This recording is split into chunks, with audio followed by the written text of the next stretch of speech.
Boses ng mamamayan, Gusto ko sana yung bilang estudyante. iba't ibang opinyon ng taong bayan. Ang gusto ko talagang Ating alamin sa Kalye Survey.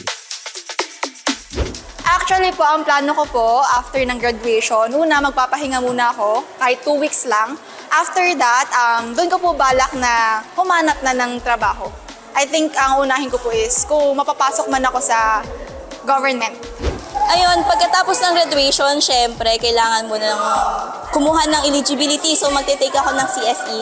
Tapos after nun, yun, magta-try ako pumasok sa mga government agency na align sa my course ko, which is DevCo. For me po, maghahanap po ng trabaho. So, wala po akong sasayangin na oras na, o pagkakataon para makapasok o maghanap po ng trabaho. So, yun po yung pinaka-main goal ko after graduate.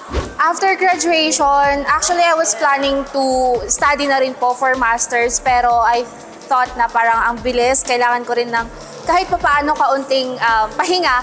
So baka magpapahinga muna for 2 to 3 months, then I will apply for college institution na trabaho, tapos saka po ipagsasabay ang pag-aaral for masters po.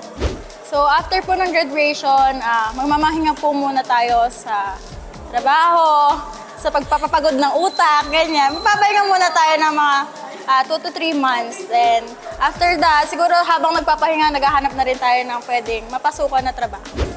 After graduation, siguro magpapahinga na lang muna. Katulad ng mga ibang graduating students kasi nakakapagod naman talaga mag-aral for how many years. Tapos, after nun, kung papalari din na makapasa sa CSC, ganyan, hahanap ako ng work para makapag-earn na ng money, para maka-start na to help my family na. After graduation po, baka po, magpapahinga po ako ng 1 week.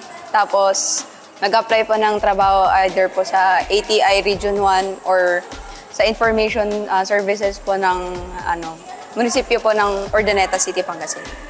Ang plan ko pa after graduation, magpahinga muna for a month. Then nakaplan na po kasi na kukunin ako ng kamag-anak ko from Manila na mag-work. Pero kahit na ganun, magti-take pa rin ako ng civil service exam. Then kapag nakakuha na ako ng 1-year experience, bala ko pong mag-ibang bansa. Boses ng mamamayan, Gusto ko sana yung bilang estudyante. iba't ibang opinyon ng taong bayan. ang gusto ko talagang Ating alamin sa Kalye Survey.